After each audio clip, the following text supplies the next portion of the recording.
Welcome to the Parent Equation podcast with me, Aisha Murray. This podcast series is full of inspiring stories from working parents who are passionate about designing a life that works for them and their families. Working parents like you who want a purposeful, rewarding career alongside a balanced family life. So joining me today is Sonam Taneja. Sonam is a career and change coach and previously a talent consultant. And Sonam is here to talk to me as we continue this season on portfolio careers. So welcome, Sonam. Thank you. A pleasure to be here. So we've talked previously about your background in HR and in talent. So I think the interesting perspective that you're going to bring to this conversation is around, I suppose, the organizational view of how portfolio careers are enabled, I suppose, to people. So we've talked a lot in previous episodes about how we can take control of our careers and we can create a portfolio career for ourselves. But do you think that organizations have a role to play in portfolio careers as well? Thank you, Aisha, for having me here. Great question, and quite a significant one, because while we're talking about the concept of portfolio careers, the majority of the population still is working with organizations, and whether the world of work is changing and the pace at which it's changing is in discussion. Employees still do expect employers to play a role when it comes to their career development. And yes, it's true that the world of work is changing really fast, and we're expecting more and more employees to take charge of their careers and shape their careers. And, we're increasingly, the buzzword is the career ladder is going away and the career portfolio needs to be curated.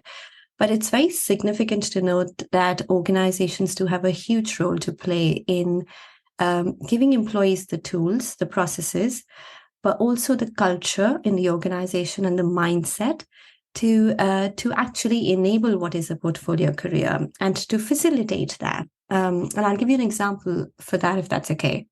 So I did my research a long time back when I did my master's, where I discussed the concept of a psychological contract between an employer and employee. Now, that's very different from an employment contract, because an employment contract is legally binding. But the unsaid career expectations or the unsaid promises that an employer and employee make with each other when they sign that contract, the employment contract, is everything to do with, am I going to get opportunities to develop in the organization if I'm doing well? And similarly, the employer has expectations. And one of the things that came up in the research was that whilst we are talking about the concept of new careers, career portfolios, or boundaryless careers, as some people may call it, employees are still feeling very strongly that they need to have some sort of support or guidance from their employers when it comes to curating their careers. And they're very happy to take charge. But do I have the right tools and processes for what is a move in an organization internally to go do something completely different? If I have the passion and if I have the skill set, can I go do a project which is outside of my remit? Can I go work with another function? Can I go do a short-term assignment, which is an international assignment, if you're working with a large organization that permits that allows that? Why not? Similarly, if you are working in an organization, a large organization, where you think you have been identified as a high potential employee, and everybody's talking to you about, you're going to be the next leader in the next 4 to 5 years. What experience is missing on your CV to get you ready for that leadership role is absolutely critical. And where do you get that experience? So exposure, for example, to senior management, or shadowing a senior leader, or participating in some of the executive committee meetings. These are all simple things that organizations can do to enable people to develop more experience, get more skills, and get more insights into how they design that portfolio career, because flexibility and skill sets are at the core of portfolio career, and both of these things can be enabled by the organization. Yeah, it's interesting how that's the angle you've taken. And I suppose maybe my assumption before all these conversations I've been having with all of you wonderful people is that a portfolio career kind of means you end up with something quite different alongside your existing career. So you maybe have two quite different paths that you're taking. Yeah. or you have a career change involved in there somewhere. But actually, what you're saying is, and I like the idea of the career ladder being taken away and being boundaryless, that your role, your career could be this in the same arena, follow the same theme, the same industry potentially, same organization, quite possibly. But the portfolio comes in by allowing you to experience and experiment different facets of that company, or as you say, secondments, that kind of thing. So I suppose it's an angle I haven't really appreciated, that portfolio career can be within the same company, as long as they're structured to give that to you. Absolutely. And I think why it's critical from an organization's point of view is because you're not able to, as an organization now, because of the environment that you're operating in, a lot of organizations cannot promise that career progression, cannot say that they're going to give every employee that vertical career progression, which was true at a certain point in time. If we go back 10 to 20 years, that's what a career ladder looked like. But that career ladder is becoming increasingly irrelevant today because of the environment we are operating in. Organizations are a lot more flatter. What is the term which is used is the VUCA environment, sort of, vulnerable, unpredictable, uncertain. You're talking about the ambiguity which comes with the environment in which organizations are operating. And then you suddenly see them downsize, because they can't manage the large workforce that they have. All of those are opportunities for organizations to understand that they already have what is called an internal talent marketplace. And while it's very tempting to go out and hire people externally, you have already done the hard work in terms of hiring people who match your values, who fit with your organization, who understand your culture. But those people are looking for more fulfillment. They need more meaning from their careers, and they don't want to do the same job day in and day out. And they want to experiment, they want to grow, but most importantly, they want to learn. That could be, our world is changing and you need to get to grips with what AI can do. But unless you give them the opportunity to go do something where they get an opportunity to develop that skill set, they would most likely leave the organization and go join a competitor, which is a lot more agile and dynamic in how they do things. So it's also an opportunity for organizations to understand that while people are curating their own career portfolios, we as organization people have a lot of control in giving people the processes that they need, or even the mindset that their leaders need to enable them to develop those skill sets, which they will anyway develop because they need them to survive in the workplace. Otherwise, they just would be people who cannot compete in the talent market anymore. And that continuous learning, or that continuous learning environment, is at the core of portfolio career, if you look at it from an organizational point of view. Yeah, and it certainly goes against a lot of my experience in the olden days, I'll say, where you went through a kind of traditional personal development plan every year. Yeah. And obviously quite templated and quite formulaic. And you go through that with all the best will in the world, and you write down these personal development goals and objectives and everything else. And then inevitably that plan goes in the drawer. Yeah. Yeah. For another year. Absolutely. Until you revisit it to go, oh, I haven't done any of these things I said I was going to do. Again, that's because, I suppose, to your point, where historically we were stuck in this kind of boundaried way of thinking. And that you come in, you do your role within these boundaries, and that's the expectation. Yeah. But actually now what you're saying is, obviously, it's how do we break down those boundaries? How do we individually do that and challenge, I suppose, organizations? And how do organizations then support us to break down those boundaries and push ourselves outside of our comfort zones, perhaps? It's a completely new work model. I think the world of work, of course, has changed significantly in the last 5 to 7 years. And post-COVID, that change has accelerated massively. Organizations are hearing a lot more of this when they hear their employees say, we're frustrated, we're not getting what we want from our careers, we're not finding that fulfillment, we'll go do something else of our own, even if that means we set up something and experiment with it and fail and learn from it and come back to something else. That's still an opportunity for organizations to understand that people, especially the generation X and generation Y, as they're coming into the workforce, Gen Y, which is already in the workforce, and the Gen Z, talking about having more control over their lives, right? We want that flexibility. We want to have careers which make us happy and give us some sort of meaning and purpose in life. Now, if we're not getting that in our day-to-day job, clearly there is either some sort of a mismatch between the job and the work, that the passion that the employee has and the purpose that they have.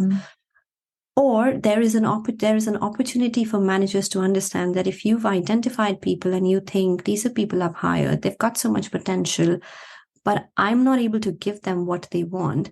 Maybe there is somebody else in the organization who's in a much better position to give them these sort of opportunities. That's a mindset shift that I'm talking about. So one of the examples in this is an organization called Spotify, where you'll obviously your podcast would be on Spotify. But I am really amazed because they do publish quite regularly what they're doing in the world of talent and careers. And it's really amazing to see how they talk about their internal talent marketplace. And they are very clear about the fact that instead of constantly hiring externally, we spend quite a bit of time, which a lot of organizations do, in hiring the right people. The talent acquisition teams, the time, the effort, the energy, the resources which go in hiring people is a lot. It's significant. Once you have those people in an organization, that's your internal talent pool. And if you're not tapping into that talent pool, then really it's both your loss as an organization and the loss of an employee who's like, I didn't expect this, I didn't expect work to be like this. So this organization, Spotify, it's really amazing. They talk about the mindset of a gardener. And they say that the best leaders in our organizations are like those gardeners who will nurture talent, who will make sure that they identify people who have high potential, give them the opportunities to grow. And just when the plant is ready for blooming, or when you can see it's going to flower, you have to uproot them and take them to a place where they will grow more. That might not be very easy for you, because as a manager, you might think, oh gosh, I've spent so much time harnessing the potential of this individual. But if you can see them shine and you can see that there is another part of the organization which can give them a bigger responsibility, a broader role, a more challenging role, which fits with their passion and purpose, then why not? That's in the benefit of the larger organization. And that is a mindset shift that needs to happen in the workplace, because one of the key barriers that if you ask employees, if they talk about things which come in the way when we talk about internal mobility, or, can you find another role in the organization, is that either the managers or leaders would sort of hoard talent and say, no, we wouldn't let you go work in a different part of the function, or they wouldn't even have that sort of connection where they will actually enable those networking conversations to happen. Or the other thing would be lack of processes or systems, and technology plays a big role there in enabling some of those processes to get people to see what is available in another part of organization which fits, with their passion, get them to experiment and go on this career adventure where they develop the right sort of skill sets that they need for the future. But also all of that is very important because the organizations are shifting their focus. Well, the forward-looking ones definitely are, from jobs to skills. We've always been focused on jobs in organizations. So you come in, you do a specific job, then you grow, move to another job. The shift in organizations, which is slowly happening, is to skill sets. So the organizations need to identify what are the skills that they already have, which are the skills that they need in the future to make sure they can compete in the marketplace. And then they are doing that analysis internally to say, well, we don't have these skills. But if you don't have these skills and you have a gap already, then why not tap into the internal talent pool that you have? Because surely you can either upskill or you can reskill, or you can give people a chance to go do something different and have that experience, which will help them develop those skills. And because we're speaking about this on the parents, working parents podcast, one of the key things which gets ignored is how many skill sets do you develop as a parent? Absolutely. It's amazing. You learn negotiation, you learn communication, you learn patience, you learn time management. And all of that is hands-on experience. Nobody prepares you for that, right? You learn the most amazing level of humility and the opportunity to to sort of teach someone and learn someone who's so little and has such a powerful voice, even though they're so little, right? How do you then teach someone as little as that while nurturing their talent, not through control or command, but by giving them a nurturing environment? And you develop such an amazing skill set as parent. That skill set is often ignored by employers, because what they would look at is, oh, there's a 2-year long gap in your CV where you went away. What kind of skills did the person develop when they were away? I mean, talk about that. And that's the shift in mindset that some of the leading organizations are looking at now. Unfortunately, a majority of organizations are not. And that's what needs to change in the new world of work. And interestingly, you talk about the opportunities, secondments, internal talent pools. And as you were saying that, I was thinking about grad schemes. So again, historical grad schemes, graduate schemes, where, especially of the larger corporates, a graduate would come into the graduate scheme, and you would be on rotation. So many companies I've worked have had this. So you do a stint in different departments across the whole business to give you, obviously, that foundation as to how does the whole business operate. And then you kind of find your kind of niche, I suppose, and you inevitably then end up in a role in that particular part of the business. But then it stops. So you get 2 years of rotations and experimentation and seeing the bigger picture. Yeah. And then you're pigeonholed because of a decision you make to stay in a particular job, as you say. So it's interesting how the thought process is there quite often with things like grad schemes. Yeah. And then something happens culturally where it then stops, and it kind of then goes back to this boundaried way of working. Absolutely. And it's such a shame sometimes, because there is massive opportunity again that organizations have when they hire graduates. And I worked in an organization where I sort of led the way in developing their graduate scheme. And interestingly, we did this with another competing organization. So it was a joint graduate scheme for two organizations which compete, in the world of charity. And what was really exciting and interesting about the grad scheme was that at the end of the grad scheme, the employee or the graduate had a choice to pick one of the two employers and say, you're going to go work with the organization that you think is the right fit for you. And that's not to say the other organization is not a great organization. They both are. But only when you develop that sort of experience of working in sort of the broader industry, and you see the culture and environment in two different organizations, both competing in the same space, that you realize where do you fit better. That could be because of the managers, the people, the leadership, the opportunities. And to your point about how we do that mindset is definitely there. But that needs to extend further as people move into the organization and grow in their organization, is because sometimes in this grad scheme, you get absolutely amazing data about the potential that the grads have, about the skills that they have, about the projects that they have done even before they started working with an organization. And funnily enough, sometimes you see even within a grad scheme, you get all that data and you do these assessment centers, and I've done these. So the assessment centers are rigorous. They require people. There's so much money that goes in. There is so much data that's collected. And then 2 years later, this grad says, I'm working with a manager who has absolutely no idea about my skill sets, about all the things that I've done in the past, about all the data you collected from me in the assessment center, and all the things that I presented about. And that's a big gap right there, sometimes even within the grad scheme, because you're talking about, yeah, you did. That was all your assessment, right?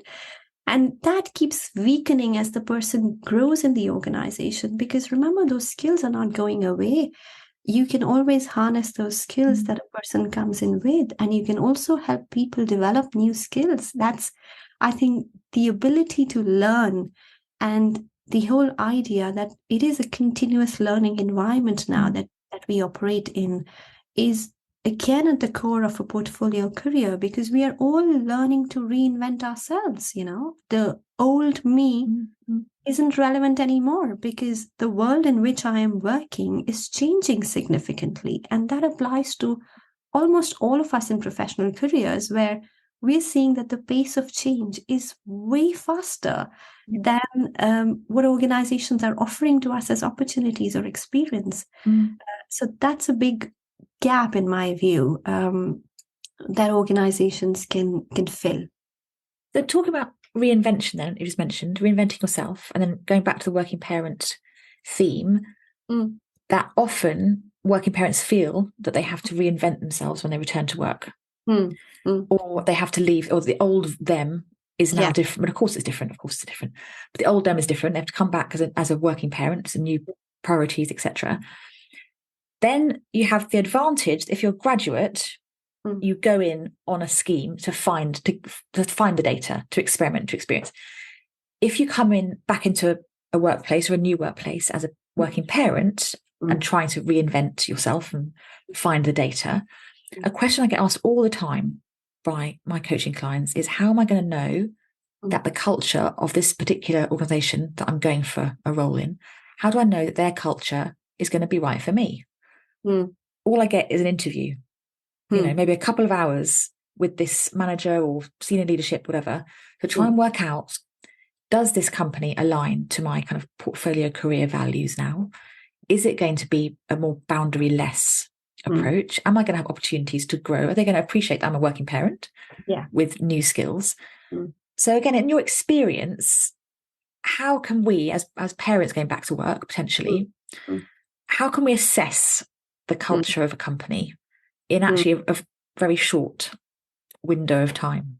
Yeah, it's very hard to do that at the sort of the early stages of when you're just doing the interview. Sometimes you do see red flags in the interview itself, and you would often find sometimes candidates make those decisions after just the way the organization leaves them feeling after doing sometimes the interviews, no response, 2 weeks.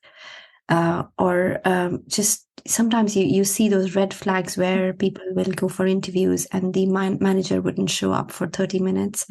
Those are critical red flags to tell you this is not the right sort of environment, perhaps, if you value things like respect in an organization and respect for your own time and the others' time. But I think a little bit of research beyond the interview in terms of speaking to people who already work in the organization, if there is a chance for you to do that, and I've sort of tried to do that in the past, where if you can find connections and have a coffee with them, not with any other intention, but to find out what is it like to work in this organization, what are the things that are positive, but also what are the challenges? Be honest about some of those challenges that, if I've had people who have sort of given me a little bit of insight to say, oh, you're going to join an organization which is very, very hierarchical in nature. Are you ready for that? And I still went ahead and did it. And at some point did feel like, oh, gosh, I didn't estimate it's going to be like this. I didn't thought it's going to be like that. But I think if you can have those conversations with people before you actually make the decision around what is it like what is the day-to-day work look like, what happens if you sort of, if something comes up for you at your family level and, it's just not a situation where things are working for you. How supportive is the organization? What's the normal reaction like? As much reaction and input you can get from people and connections beforehand is one of the ways to find out. But equally, I think sometimes if you prepare some really good interview questions and try to assess what are the key values of the organization and where do the organizations face a challenge when it comes to managing the workforce.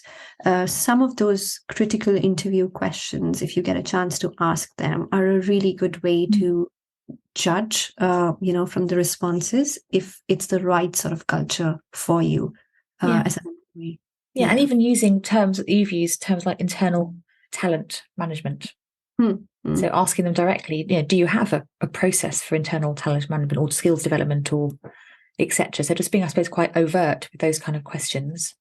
Yeah, and I think what is happening is it's slowly happening, but the sort of the power dynamic between an employer and employee maybe it's post-COVID or it sort of was on its way, but it's accelerated now. That power dynamic is shifting just a little bit.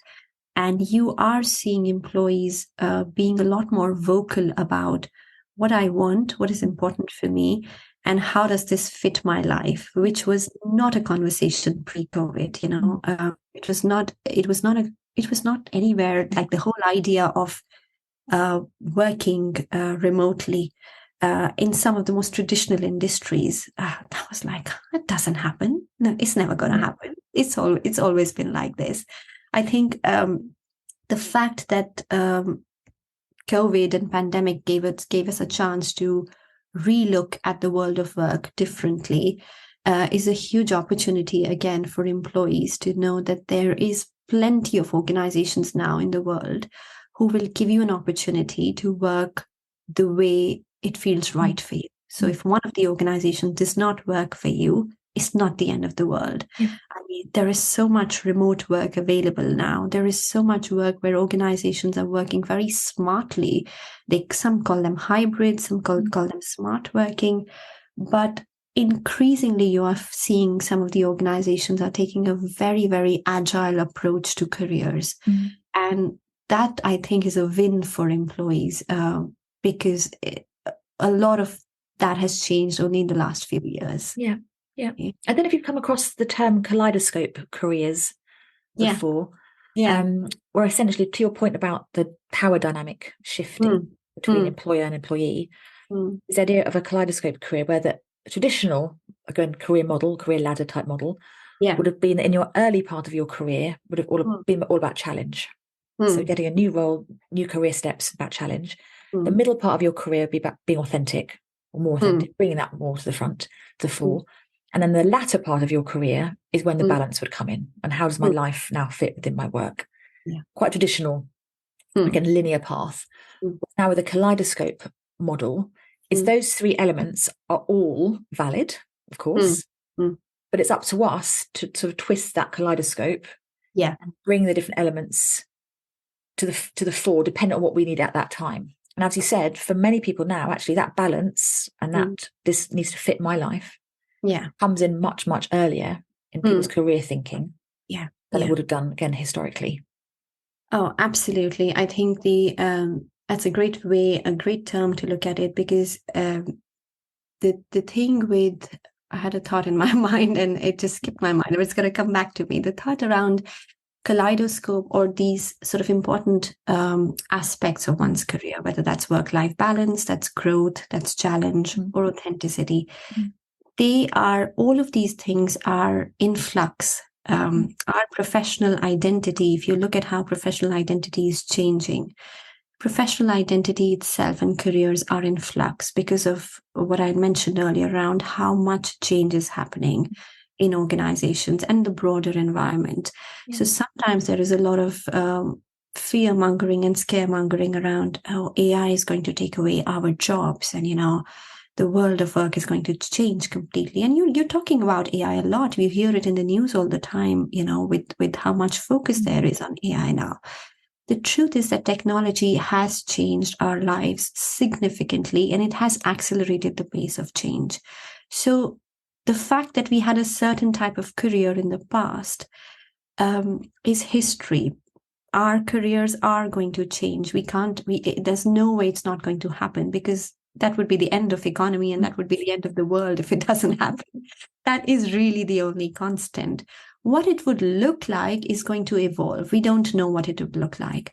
And that's why I said professional identity itself, and what is important for professional identity, whether that is a certain mix of work-life balance for you, depending on your life stage, whether that is you moving to a completely different organization and expecting more challenge because you are at that stage where you need that from your career, or it is the fact that you have grown in the organization and you are saying, I really need some more balance now. All of those things are constantly changing, because remember, we are working for organizations longer, our careers are longer, retirement age is getting shifted later and later, we're living much longer. So that whole idea of things happening in blocks of time where you think, I first go to uni, or I first do my education, then I start working, then I retire. It's not relevant anymore. And that is why even the whole idea of sometimes people taking a sabbatical right in the middle of their, career, there's absolutely nothing wrong if that fits your life stage. I mean, I've seen lots of people do that, and sometimes they go away, they take a career break, they come back. But again, that's an opportunity for people to know and organizations to know that a lot of learning happens in those periods. Having moved from one country to another country and settled in the UK, well, there's almost a feeling of I'm settled now, but there was a point when I moved and I had like good 5 years of experience on my CV. I moved to another country, and often there was like, so I got to start from scratch. What does this mean? Am I starting at the bottommost rung, and all of that experience that I have has gone to waste? No, it does not need to go to waste, because a lot of people are moving, and that's where there is an opportunity for hiring more diverse talent. Because while you may not necessarily tick all the boxes in terms of I'm looking for this from the candidate, if you are able as an organization to spot potential and you can see skill sets, what you need to marry that with is experience and exposure. And if you can do that as an organization, chances are that people will thrive. So to your point about that kaleidoscope, there is a complete flux when it comes to both identity at work, that getting reflected in portfolio careers, but also the needs of people in terms of what they want from their careers. And it's that word there, it's that word thrive. I think that's so key to this, that why wouldn't you want your employees to thrive? Yeah. And if that's not happening, then what questions again do organizations need to ask themselves? Absolutely. And some of the most, I think from an organization and an HR point of view, I can tell you this, that some of the most policies and procedures and tools which have existed in the past for HR, they don't make sense anymore. They are and that's why you sometimes hear people talk about HR and say, what value do you add? I don't know. And it's very sad to hear that as an HR professional, but it also tells you what the reality is. That if as an HR team or a talent team, you're not updating yourself and you're not in tune with what the employees want, and what's happening in the broader marketplace, then you're not serving the purpose, then you're not serving the business and delivering value. And that itself is the reason why your work will become irrelevant at some point. And maybe there'll be an AI tool which would be able to do it a lot better if you don't reinvent yourself. And that applies to everybody in every part of the organization. It reminds me of some of the work that I did in my last organization at Barclays. And one of the key things that I worked on was succession. So, how succession has a sort of a legacy thing, how do you then look at the senior most leaders of the organization or the executive committee and the CEO minus one or two, and you talk about their successors. And the way succession has traditionally been done in organization is a really long, winding process of identifying those successors, creating that list of people who would be your potential successors. And oh God, by the time that exercise ends, a whole year has gone by. People have either moved, positions have changed, roles have changed, and you then talk about these people are successors, and sometimes they don't even know they're successors. Those are traditional problems that have existed with succession, and we experienced that quite a bit at my last organization. But interestingly enough, we did go and make a lot of changes, and at least in one part of the business, it was quite interesting and successful, because what we said was, once you have identified that successes, that's really just the start of the process. What do those people, so if you say somebody is ready, a person A is ready for succession and is ready for this role in 2 years' time, okay, so we're looking at gaps like that, 1 to 2 years. What do they need to do in those 2 years to be able to be ready for this role, which most likely will change in 2 years, right? So in 2 years' time, it's quite a possibility this role itself is going to change. It may develop into something else. It may be merged with another part, with another role. It may expand geographically. So how dynamic can you be in terms of giving people the experience that they need to then be ready in 2 years' time for the role that we're talking about? And we're talking about some really big, chunky leadership roles. That could be go lead a mentoring project in a completely different part of the business, because, well, you have a lot of experience in your part of the business, but you need to experience working in another side of the business that you have no idea about, that is completely different to your experience. How do you then use your skill sets to do that? For some of the successors, it said something like, well, this person has such solid experience, but they have no profit and loss responsibility. They don't know what is it like to do the P&L for a company. Can you give them a small project, not too big, manage your risks, but to actually manage that within an organization? Can you give them an international project where they go work for 6 months in a completely different geography, because they've always been based out of one geography? So all of those things are enablers for people to then get the experience that they need to develop, into those big roles that you're talking about. And this was done for a certain layer of the organization, the topmost layer. But interestingly, like I was talking about Spotify, and some of the more agile organizations, you see this happening at every level. And that's very exciting, because if you can really change the focus and say, somebody I hired has got all this talent, they're really passionate about this one thing. I don't have this in my current role. I am going to make sure I connect with a person in a different part of an organization who has a role like this, give them the opportunity, send them away for 6 months and see what is it like. Most likely they will grow. And if they come back, that's still a great learning experience for you and for them as to what they really wanted. But yes, I think I absolutely agree that there is a lot of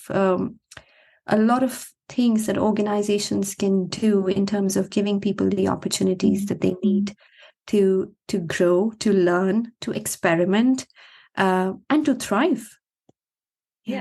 Creative thinking, essentially. A bit more creative thinking needed. I mean, it's an understatement, obviously, but creativity leading to, again, thriving employees. Why wouldn't you? Why wouldn't you?